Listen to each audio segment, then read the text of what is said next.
Rita Howard Wiltz, growing up in Tamina, Texas. That's Tamina. Tamina is north of Houston and south of Conroe. And we were actually Tamina, Texas. I remember our address when I was a little girl.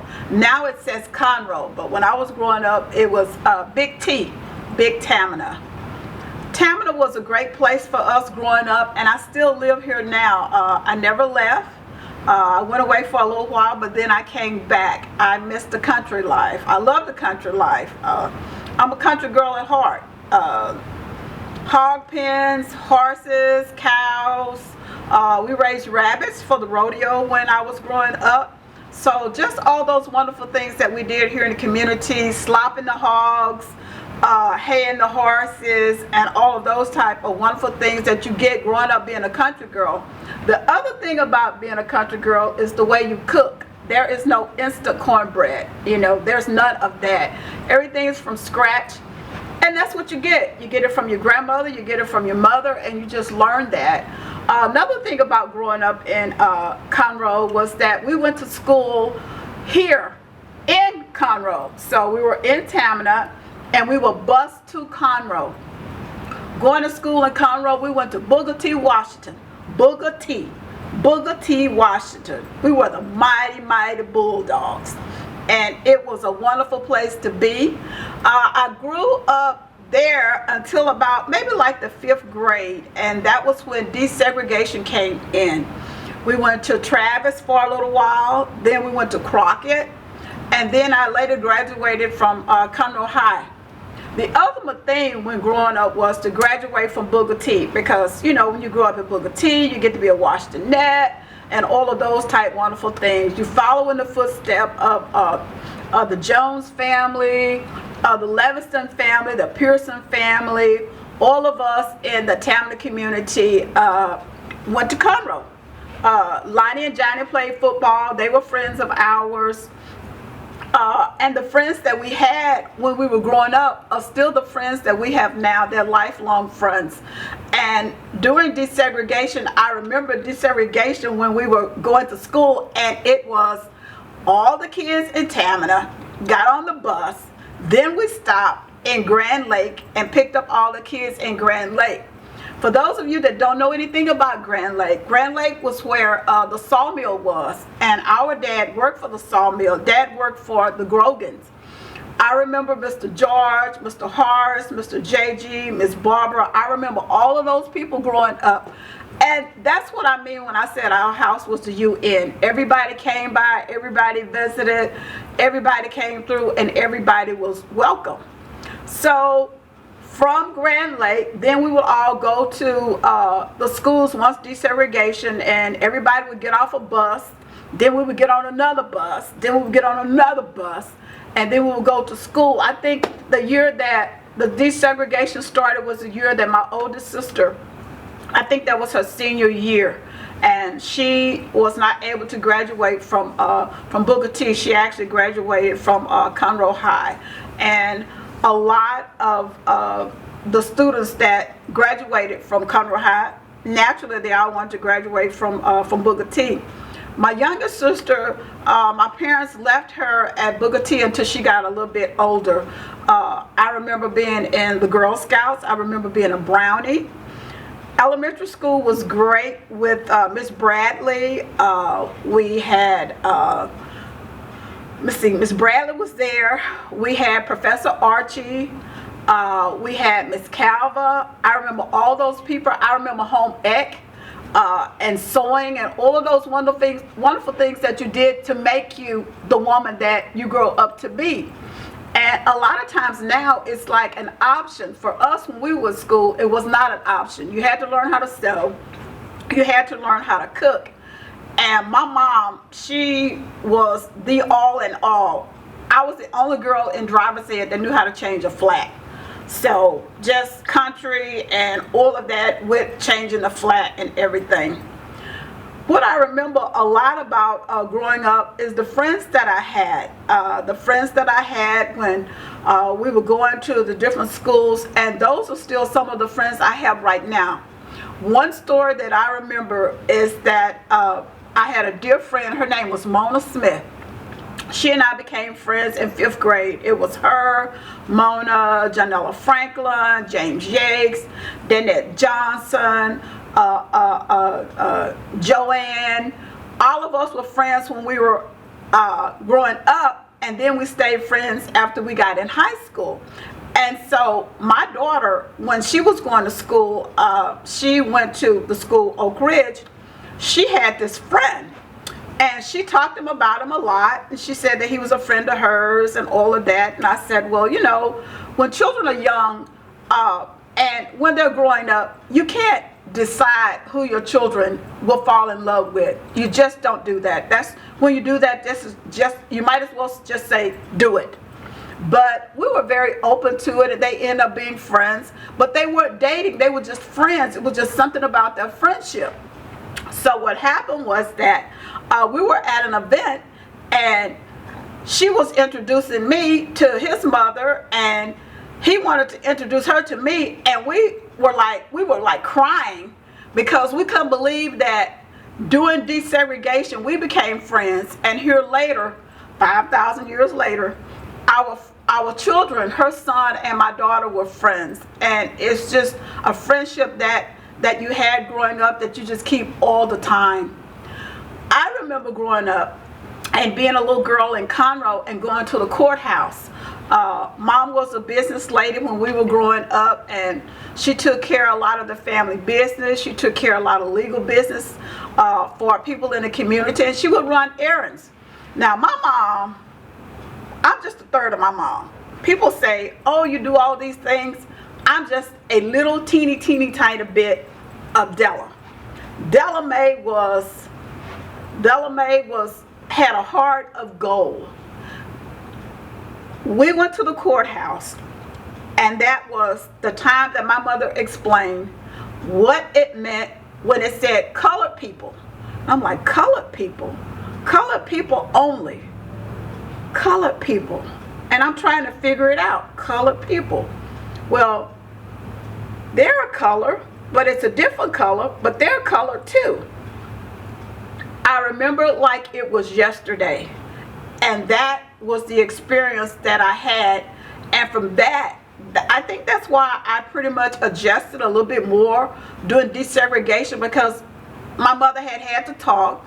The Grogans were coming over because Dad worked for them.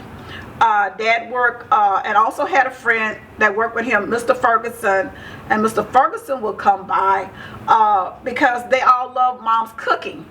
And so I remember one of the kids in the neighborhood said, your mother cooks for them all the time and they come and eat up all your food? I said, no, to us it's great because that's what she loves to do. She's a great cook. Mom was the first Negro 4-H club leader in Montgomery County, and my older sister, that's how she went to college. The 4-H club was one of the reasons that had happened to us, which was why we knew how to sew. Public speaking.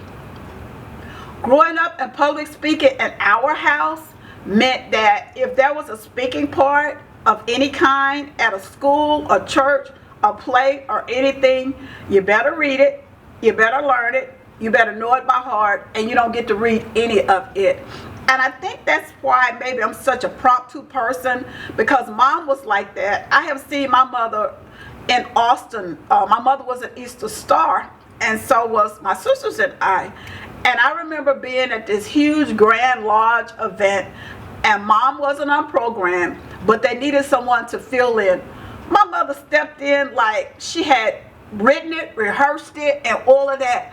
And at that point I said, that's the way I want to be. I want to be able to speak like that and talk like that. I love that about her. And then we found out that Mom had went to Texas Southern. So Mom was a master barber. And again, Mom had a barber shop, and she cut everybody's hair. So that was just a part of who she was and what we did. And she also would barbecue. And her and Dad would barbecue, and some of the people from the neighborhood would come through and buy the food. But what happened was there was always this guy, I'll never forget, blonde hair, blue eyes. He's like, Miss Della, are you going to barbecue? She says, yeah, I'll probably barbecue. Now, this was his Tuesday hair appointment that he got his hair cut, that he wanted to come by to get some barbecue. He came by, he bought all the barbecue. So my mother said, why don't I just barbecue for you and you get yours separate, and then I barbecue for everybody else. Conroe to me is changing. It's not the same way it used to be, but it's not as bad as it used to be. That same courthouse that I remember that had the colored only was the same courthouse square that I had performed at when I was in high school, and the end of school, and Johnny Jones had a band. They were the engineers that we sung outside the courthouse square, and was the same courthouse area where there were hangings of Negroes in Conroe. We were colored, we were Negroes, we were black, we were African Americans. Everybody give us all these names, and what's important is that it's how you identify and how you see yourself. It's not the label that someone else gives you. And the one thing that my youngest sister, she and I talked about, is not what people call you, it's what you answer to. So I think I should talk about the love of my life and share a little bit about the love of my life. And our children, 7 children, the boys. Okay, so the shortest son is 6'3". Then there's 6'5", and then there's 6'7". None of the boys have any kids, because one thing they said was their sisters have kids and they don't want the drama. But and the girls, we have a set of twins. We have a very diverse family. And again, it's like whoever you fall in love with, if you love them, we love them too. So let me get back to the love of my life. So the love of my life is a sweetheart. He supports my efforts. Well, let me tell you about when we met. So when we met, one of the things that we talked about was that, what did I want to do? What do you want to be? You know, and then as women, we always reinvent ourselves. You know, we can reinvent ourselves with a new hairdo. We can reinvent ourselves with, we could change the color of our contacts. We could change our outfit. So we talked about, what did I want to do? And I said, well, I want to stay home for a while with the last one. The last baby, I want to stay home and be with him all the time. And so I said, I'll volunteer at the school and do a little bit at the school, and that way I'm around to drop off and pick up kids from, you know, T-ball, the Y sports, wherever they are, whatever they're doing, I'll pick them up. I've always wanted to be that kind of mom, and, you know, and not work and do that. So the time that I was home, I told him, I said, you know, I think I'll join the PTO. He says, oh, that's great. So that meant that I would spend more time at school, which really gave me a good understanding of the school, the system, and exactly how it worked. What the teachers went through, the things that they did and did not have in order to make a successful classroom. And also, it gave me the chance to visit and work and volunteer in the library and, you know, and do those type things. Well, let's just say that when I started volunteering and was on a PTO board, I was a PTO president for 2 years at a school at York, and then came back a 3rd year. In the meantime, was on the board at the high school. My son's senior year, I ended up being co-PTO president. Now, I have to say this because I got to give a credit. I was a PTO president after Roxanne Davis. If you Google Roxanne Davis in Montgomery County and the YMCA, the Dragon Boat, and all of that, and then she was able to be the PTO president. I said, I could never do this. She says, yes, you can. You can do it. You do it all the time. Look, you've been doing it for a while. Do you know that by being a parent and being on the PTO, do you know that gives you a dip card? So this is a dip card. A dip card means that you can walk down the hall, see where your kids are, see what they're doing, you know, them telling you I don't have any homework, and then you're at the end of class, you may stick your head in the door to see if the teacher needs help picking up or arranging or doing things, and she's saying you got a test on Monday. Of course, this is a child that'll tell you later, oh, we don't have a test, we're doing good. So I would suggest that any parent volunteer to be a part of the school. You really see what it's like. You'll see what the help that the teachers need, the assistance that they need, and you can also, well, speaking of that love of my life, we ended up buying lunches for kids. I ended up making sure that kids have backpacks, school supplies.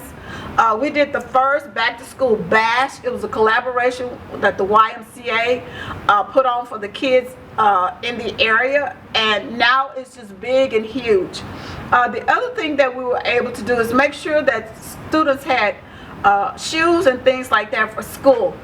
And then as I was reading and working with some of the kids one-on-one and talking to them, that's when the illiteracy came to be a part of me thinking, okay, it's not that the child does not get it, it's that the child cannot read. Then it involved in hearing more about the situation. They didn't have food at home, so his little stomach was growling, or she didn't have anything to wear to school, you know, or she hadn't been to the dentist, so her teeth were hurting. She's not a bad kid. It's just that she can't concentrate because she haven't had access to medicine or things that she needs.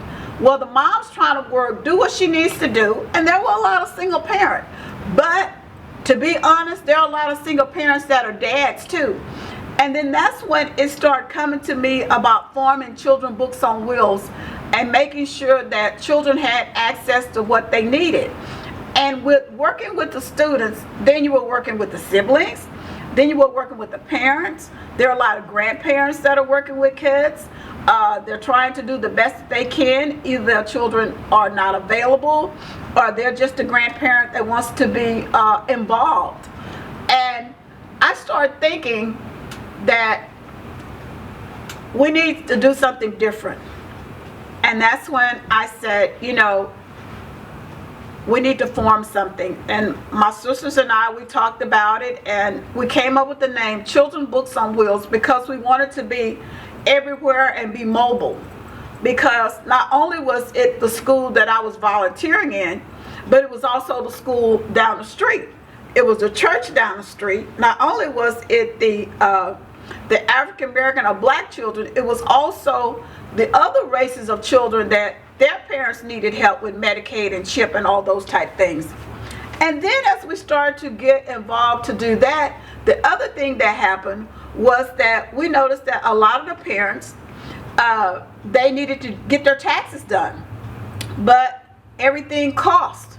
So then we started adding all these different layers to Children Books on Wheels, the educational component, the health literacy component, helping families that are struggling through breast cancer situations, cervical cancers, the educational part of that, and making it so that people could understand.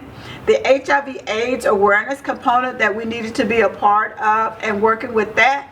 And then we started working with feeding the kids. Then that same husband, that love of my life, said, okay, what's next? Because I would have these spurts, and he says, okay, you're thinking, what are we doing next? And then we decided that we needed a facility that didn't cost the parents anything, that the kids had to have a place to be. See, if you're going to be in the system, most women and most families that are in the system, they don't want to be in the system. They want to have a job. They want their own checks. They want to make sure that their children have what they need.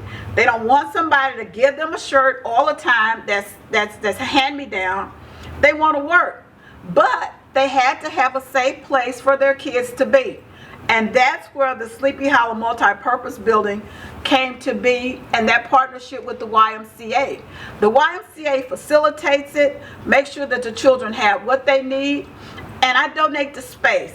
I want the space to be available so that when children get off the bus, they're not latchkey kids. They're not just running the streets. And in Tamina, when you talk about running the streets, it's just like it was when I was young. There are no sidewalks for the children. You know, I walked from my house down to the park, and I had to have my son come pick me up because I was terrified. And I'm an adult. People are right up on you. They blow at you. There's really not a ditch. So if the roads aren't cut and the ditches aren't maintained, you're actually over in the ditch with the grass, with the snakes, all that kind of stuff going on, with the mud. And then I remember growing up in Tamina, and the other thing about it was that I remember Miss Verline, my mom, Miss Lily Pearl, Mr. Boutte and Miss Mary Boutte, all of them were working together. I remember the Jones family, all working together to make sure that we had a railroad crossing sign.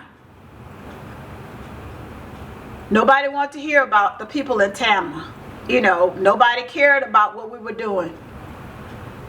She was killed by a train. Her and her nephew were killed by a train.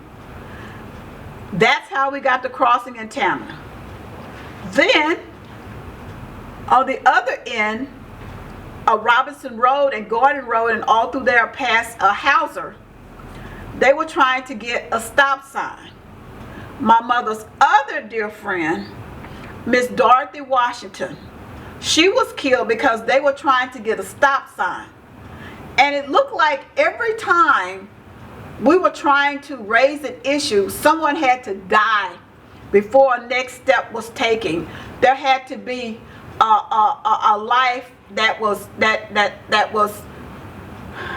sacrificed for the rest of us to have what we needed, which was the crossing railroad sign and things like that. So getting back to walking to the park without the sidewalks, it's dangerous. I have been trying to, for years, get some of those signs in the neighborhood that says, slow, we love our children.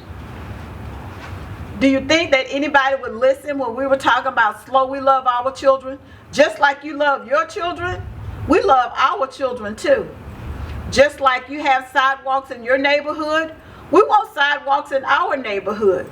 We want to make sure that our children have access to what everybody else have access to.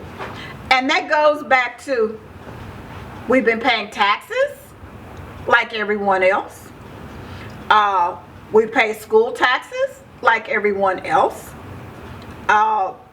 You know, it's just like sometimes communities are left behind. And Tamina is a freedman's town. And you probably say, well, what's a freedman's town? What is that? What does that mean? And a lot of times when you look at this and you're young, you really don't understand what that means. What that means is a community that was occupied by slaves. It was a community that, I remember Dr. Falvey, we were growing up, and the same issue with the water and sewer. The water and sewer, you would think that in 2020 that we will have everything we need as far as the water and sewer. Dr. Falvey had an artesian well. This artesian well was located, then it was Wilson Road, now it's Sleepy Hollow Road. You know Sleepy Hollow just like the movie. And that's how we got water. It would be barrels of water that you would have on a truck, and they would come in, and that's how we got water, and that's what we did. A lot of families didn't have inside toilets. A lot of families didn't have inside bathrooms, and it was a sad situation, as current as a lot of things that you see now. The other thing I remember about growing up is that the cemetery. I remember the cemetery rallies. So you say a cemetery rally, how are you going to have fun at a cemetery rally? Cemetery rally was going down and cleaning up the cemetery. There was red soda water, gotta have that. There was watermelon. There was barbecue, or as most people say barbecue, it was barbecue. It was sweet potato pies. It was all the wonderful potato salad.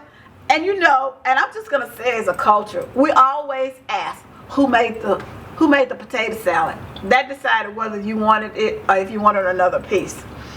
And I remember going down from Falvey and going to the cemetery rallies and the families that were buried there.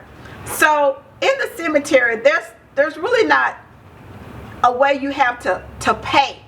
You know, most cemeteries you have to pay in order to be buried in the cemetery.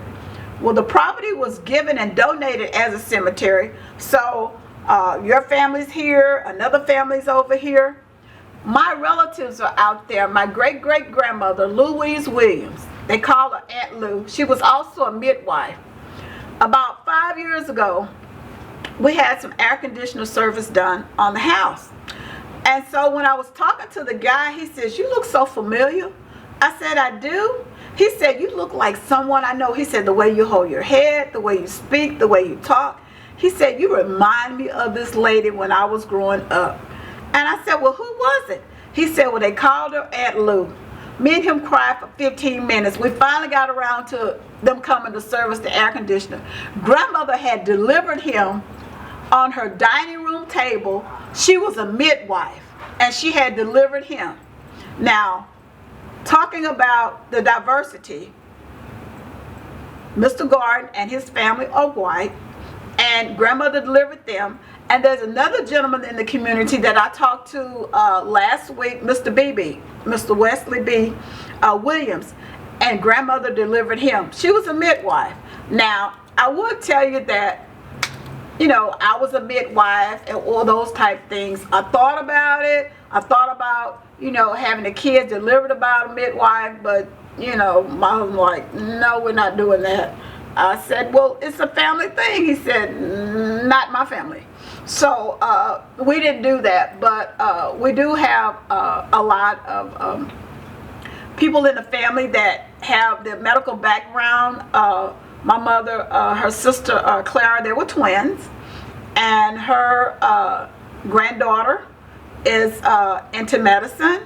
My niece Precious, my niece Sable, and myself, I had a medical background. And the next day, I was going in to sign up, had gotten all the paperwork. Some doctors had said they would mentor me and work with me and everything. And I felt ill in Alubi's, and I got kind of lightheaded. And so they said, "Well, let's take you in and see what's going on." Well, that was the end of that, because that was the last son. That was Jeremy.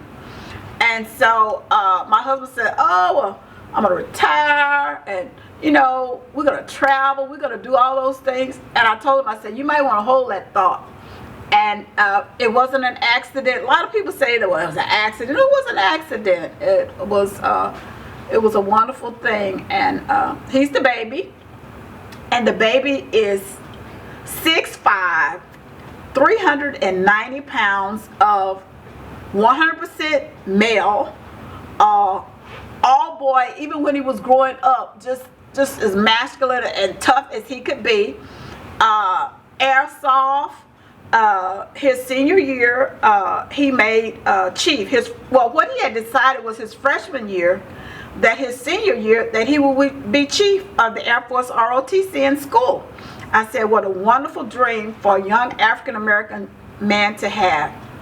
At the same time, he was a part of an Explorers program, which is an HPD program, that they came to Montgomery County and selected some students from Montgomery County to participate in a project that they had down in Houston. So they came in, and the students that were selected were a part of the ROTC at Oak Ridge High School, which was really good because these were students that were used to yes ma'am, no ma'am, right away ma'am, no ma'am, yes sir.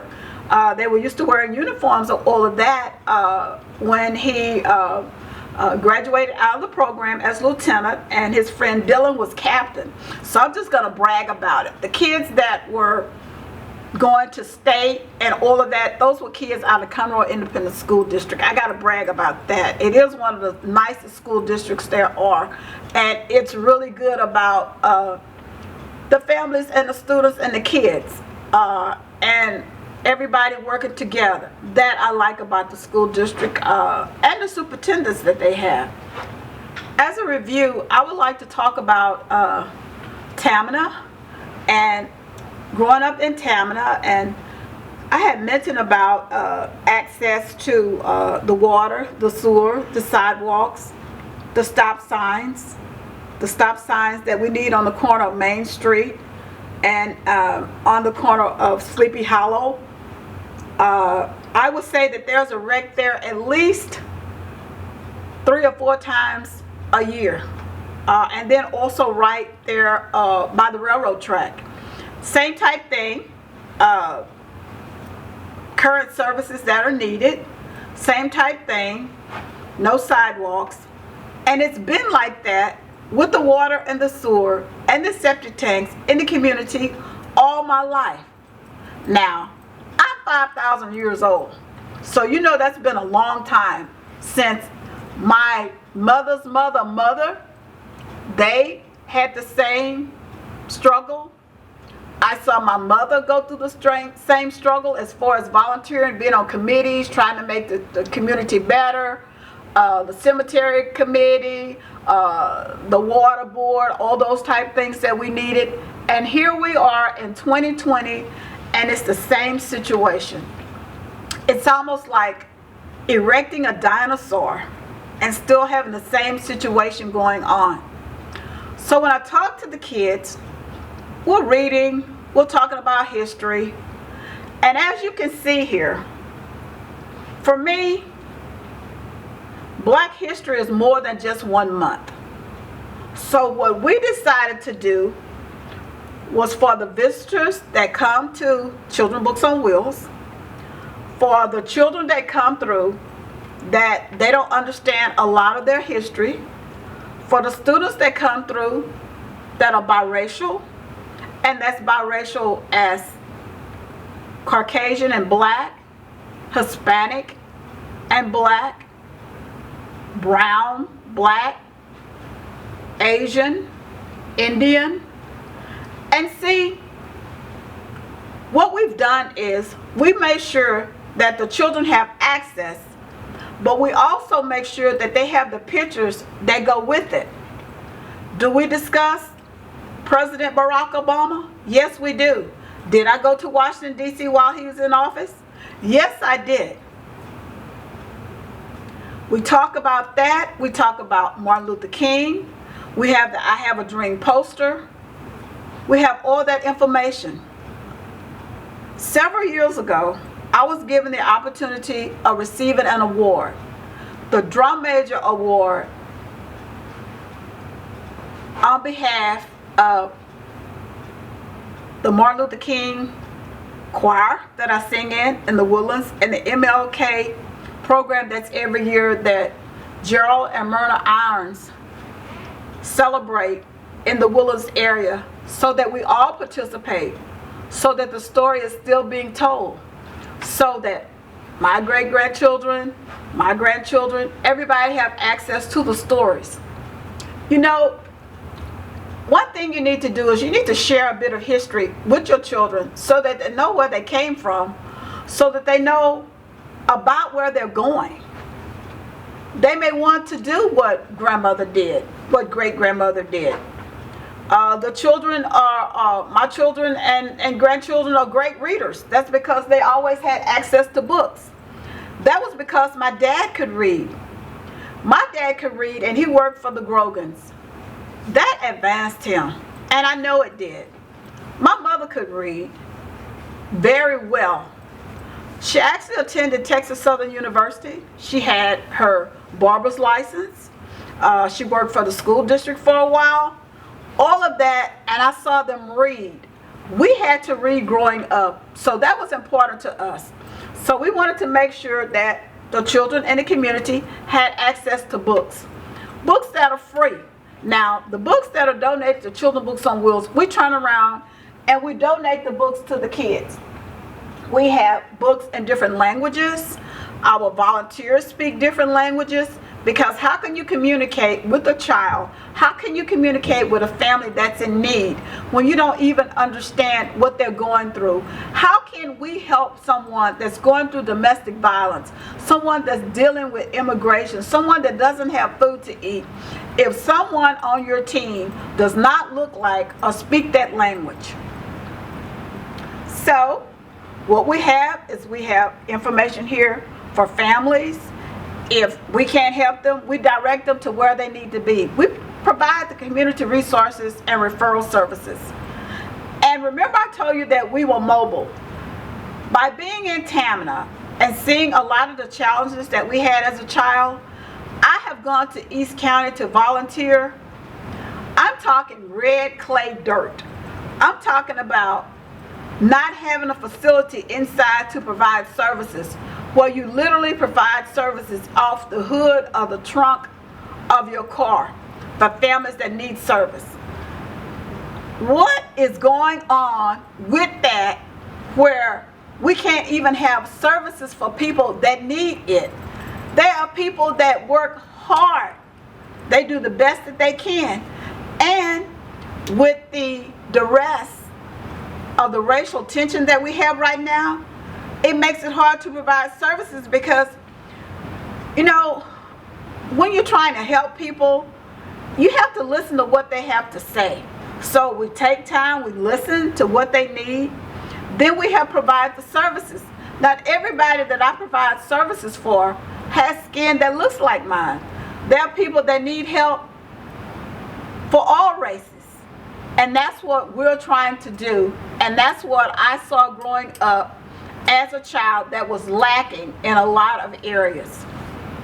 The other thing that I see now is with the COVID and the testing. It literally took an act of Congress to get testing in a Tamina community. You think there's this disease that it's not making people sick. It's not giving them a cough.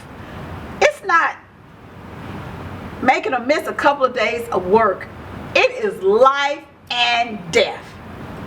In a life and death situation, everybody should have access. Everybody should have access to services. Everybody should have access to testing. And when I mean everybody should have access to testing, what I mean is without all the red tape. Without all of the, well, we need to see, we need you to give blood, we need you to sign this, we need you to do that. You need their name, you need their address, you need how to contact them, and you need to help stop the spread of the virus in the community. With the health disparities of families of color, that's any color that you look like, any color that you are. Because remember, we're all a color. It's just the color that you are. It was lacking in Tamina. We needed help. We needed help with what we were doing and what we were trying to do. Isaiah Carey from Fox stepped up to help us. We had Tyrone Price from City Cathedral. We had Mary Butler that came in to help us. Their church is the church that provides all the food for the 12 to 15,000 people for Thanksgiving. We go down and volunteer with them. They do the food for Christmas. We volunteer with them. So they were used to working with the capacity that we were to provide services to everybody. So they were a part of the team. They provided the PPEs with us. We also received help from Mr. Farouk with Chi Cosmetics and Chi Hair Products. His hair products came up with hand sanitizers that would help with the COVID testing. There are quite a few alcohol companies that came to the same type of aid, because you need so much alcohol to kill the germs. And so with that, he donated 400 bottles of hand sanitizer.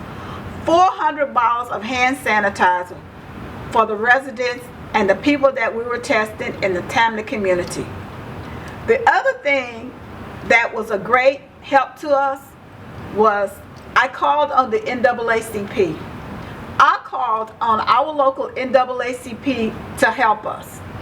Our president, before I could even finish the sentence, he said, "I'm there." And he was. We tested. So they said, "Do you think that we can test 150 people a day?" So we had Monday and Tuesday and how we were going to do it. Congresswoman Sheila Jackson Lee, I love the sister already. I love what she stands for. I love how she has moxie. She sticks to her guns. She's what she says she is. And I've seen her at some events in the Houston area, and she calls us Books on Wheels. Now, a lot of people call us, I would name children Books on Wheels, but she knows Books on Wheels. And so with her help, we couldn't have done it without her. There's just no way it could have happened without her. When I say act of Congress, she is that act of Congress. She said, "Well, Miss Wiltz, are you up to it?" I said, "Yes, ma'am, I can do it." She said, "Well, let's do it." And I had a cousin that I grew up with. He used to always say, "Let's make it happen." I said, "Well, let's make it happen." We got the team together. We got the volunteers from the community. We made sure that we had access to the park. We worked with all the state agencies to provide the services with us to do what we need to do. That Monday, we tested 240 to 50 people.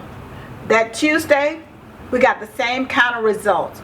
People were coming from everywhere. Not only were they coming from the 77385 zip code, but they were coming from all over, because finally there was a testing site that everybody could come and get tested. It didn't matter who you were, what you were. If you spoke a language, there was a volunteer on the team that could help you to do what we needed to do. And then we saw that we needed to test again. Late night conversations with Congresswoman, we made it happen again. Not we, she, them, the team. Because when you're providing services for our community, you have to realize that there's no I in team. If you're on I and me, and I, and I'm the king and I'm the queen and I'm it and I'm that, and I'll just say like Kirk Franklin, all that in a bag of chips, you won't get anything done. I'm a Christian, so I'm going to tell you, God was in front of us and we all made it happen. We had volunteers that came in. They were tireless. We had storm. We had rain. We had tents that were donated to us. It was just amazing what we did and how we made it happen. While all of that was happening, I said, you know, we provide other services. This is a wonderful opportunity for everybody to know exactly the services that Children Books on Wheels provide. So we were giving out information that we provided CHIP, Medicaid, and food stamp application assistance, that we had families that needed special enrollment because a lot of them had lost their jobs because of COVID-19. So they needed access to affordable care information as far as help. Then we had families that needed help with free taxes. We got permission to extend the tax services as part of the extension for the IRS. So we were actually providing free tax services through July. And then God gave me this other idea. I looked at the team and I said, I have an idea. And they were like, oh no, here she goes. But what we realized is that a lot of the people that were coming through to get the testing, when we were preparing to do it, a lot of those people, when Tyrone and I were talking about, okay, this is what it needs to look like, this is what we need to do, we had volunteers that came on. We had Ms. Rona, we had Mr. Adam. We went to the communities passing out flyers saying, this is the testing, and not only that, we'll make sure that everybody can go through as far as logistics and making sure that there was an easy transition, because we knew that it would be storming, it was coming through. And so we were able to do that. So then I talked to Summer. Summer's with Meals on Wheels, and we said a lot of these families that are coming through, they need food.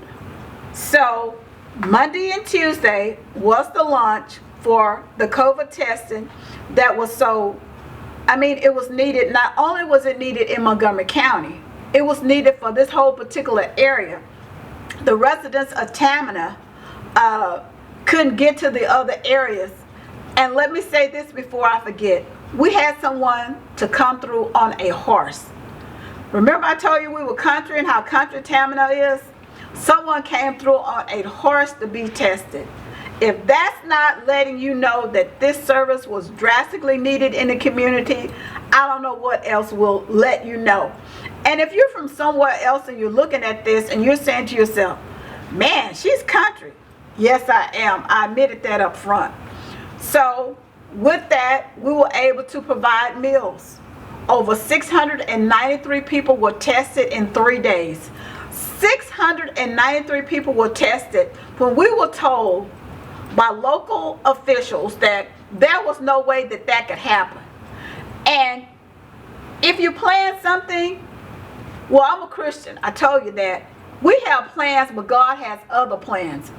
His big plan was all the things that we were doing, putting it all together. Then he said, I want you to feed people. 693 people were tested for COVID-19 in Tamina. That Wednesday, we launched the food with Meals on Wheels and Children's Books on Wheels in the Sleepy Hollow Multipurpose Building. I'm just going to say we were slanging plates. If you know anything about preparing and doing food, you know that it takes a lot to do that. We had volunteers. By the end of July, over 7,200, that's 7,000, not 700, 7,265 people were fed. That's Monday through Friday. That's not the weekend. We had volunteers. We had some veterans that came in. Ms. Velma came in and volunteered. She had completed all her tours of duty. She lives in the community. She would drive plates to families and seniors. We had some college students. We had a young man that came in. He actually went to Oak Ridge. He came in. He's a mechanical engineer at PV. He came in. He volunteered. My son came in and volunteered. Jeremy volunteered. He's at Lone Star, and he talks about forensic psychology, which is how the criminal thinks. That's what he's going to do. We had a young lady that came in from Alabama State. She volunteered. We had Erica and Scott kids that came in and volunteered. We had volunteers. We had Usher with us, and Asher came in and volunteered with us. You know, when you're providing services and you're doing things, if you don't want to work with people that not only have abilities but disabilities, you're doing them a disservice. You really are. Everybody can pitch in and help to do what we need to do. And his sister, she goes to NYU. She came in. So we had all these people. We had, because school was out, we had the volunteers that come in that had worked for Conroe ISD. We had volunteers that came in that were a part of other communities out in East County that we provide services for, because Children's Books on Wheels, we're not zip code restricted. We go north, south, east, west, central, Tamina, Woodlands, Oak Ridge, Mission Northeast, CAC, SOS. We volunteer with all the other nonprofits to provide services so that make sure that they have access to the literacy components that we have. So we were volunteering with them. They came out to volunteer. Our dear friend Maria Banos Jordan came out to volunteer with us. Gloria came out. Dr. Dixon came through. We had Eric Keys with the G&T program. His wife, Dr. Banks, she's with Sam Houston. She came in. We had volunteers that came in from Rising Star with Constance and everybody coming through. So we had everybody volunteering to make sure that little Tamina, now this is a Tamina that nobody wants to come in to help us, but we're always reaching out to help everyone else is what we do. We had all of our friends. Remember, we had all our friends from Congresswoman Sheila Jackson Lee's office that came in. We had Tommy Joe that came in from Montgomery. We had a couple of the concerned citizens came out. We had a forum with them to talk about the community and Montgomery County. We had people that came in from University of Houston to come in to volunteer to Little Tamina to help us with what we need to do. So the feeding program was a success. The COVID-19 was a success, and it was the blueprint that they're using all over the state of Texas for pop-up tax sites. And we're known for pop-up. We're mobile. We'll come in and land and provide services, and in 99.9% of the time when we leave, it's cleaner than it was when we got there. We provided food for them and the volunteers. It was a wonderful thing. We appreciate access to the services that Commissioner Metz have access to the park to do what we need to do in Tamina.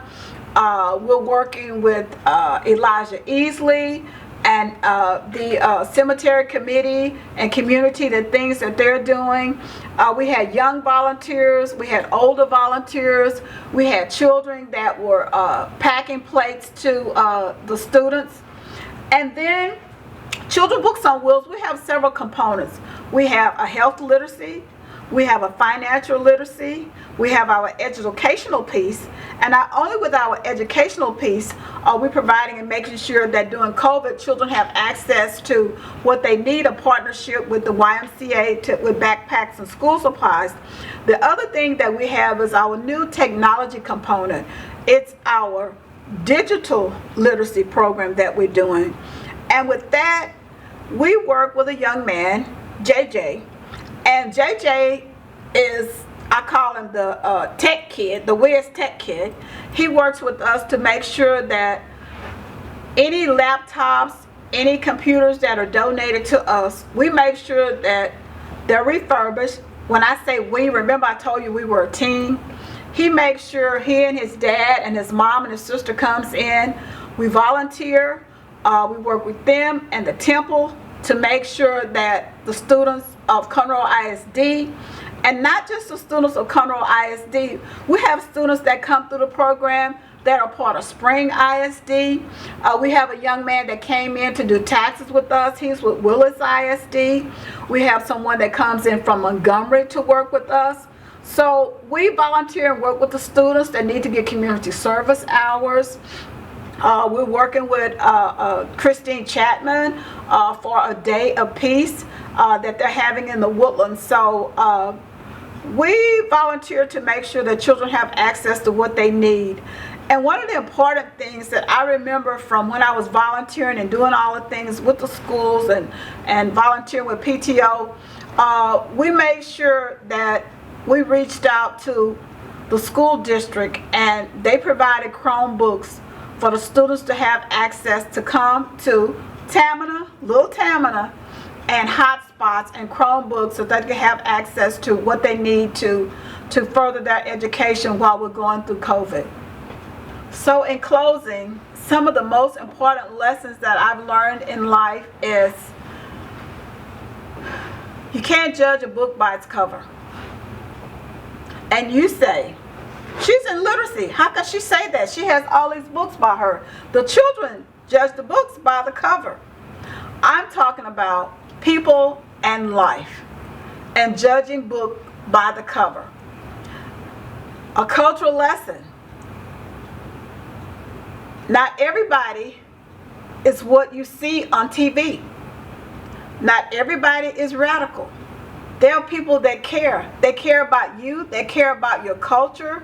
They care enough about you to learn about your culture. And what I've learned is when going in and volunteer and working with children, working with their siblings, working with their families, I've learned to ask them what they want.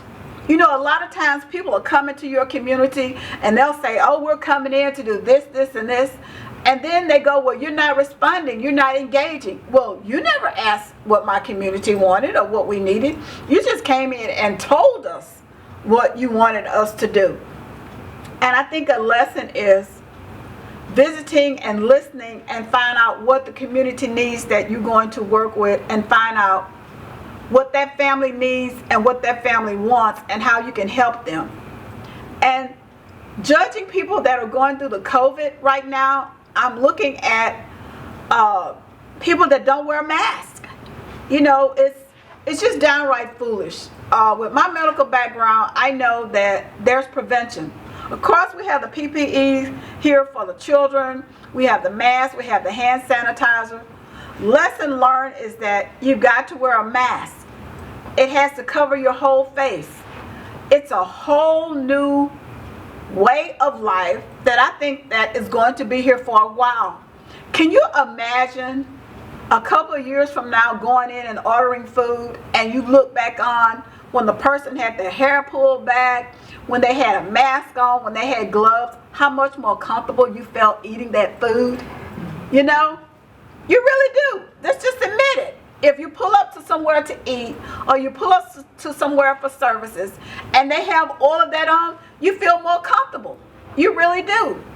And the other thing, the lesson that I've learned is that reading and literacy will take you places. It'll make a difference in your life that you have no idea. So remember, I told you that my dad worked for the Grogans, and he could read very well. Well, Dad learned how to read from Professor Sam Houston. And you say, Professor Sam Houston? Sam Houston wasn't a professor. Yes, he was, because my great-great-grandmother delivered his son that was a mulatto, and he taught Dad, and that's how Dad learned how to read, was through Professor Sam Houston. Well, George Foreman named all his kids George. Sam Houston named his kid Samuel. And so that's how reading was important to us, and we saw how it advanced Dad. I mean, just being a little girl and listen to him talk and pull things out and read, and other fathers and other people will come to Dad to read so that he could read for them.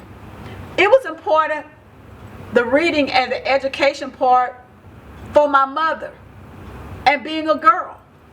So it's okay. Everybody wants someone to help them or take care of them, but you have to have what it takes to take care of yourself as a woman, as a girl. So we read a lot. We traveled a lot. We traveled all over the places when I was little. I remember going to California when I was little, and the West Coast. We would travel, and Dad, the Grogans gave Dad holidays. So when everybody went back to school and what they did this summer, I talked about Dallas, I talked about Lufkin, I talked about the West Coast, I talked about Vegas, I talked about all these places we had been, and I'm like, nobody else does that? We were reading while we were traveling. You better not miss a word, and you better not make up a word. Even back then, it was important, and my mother would say, sound it out. Sound it out. Do you know, with all the things that we have going on right now, even the work that I do, the work when I was doing with the kids, when I was working and trying to set up Children's Books on Wheels and all the things that we did, they would be sitting down on the floor or by me, and I would be working and looking, and I said, sound it out.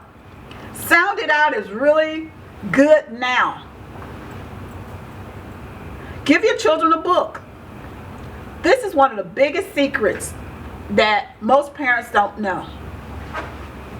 It's not what you want the child to read, it's what the child wants to read. And with that, they'll pick up a book. And that's why all of our books, all the books are free and available to all the children and their families.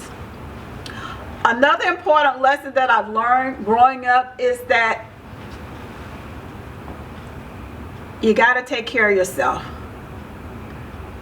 As a woman, you're responsible for everybody. Now I know the man is the breadwinner, as they say. Most chauvinists say that. But the man is the breadwinner. But it's important that you're his backup. If he gets down or he gets sick, what are you going to do? Because all you know how to do is sit there and look pretty. Now, there's nothing wrong with sitting and looking pretty, because I'm a girly girl. Most people that know me know I'm a girly girl. But it's important that you have brains to go with those looks.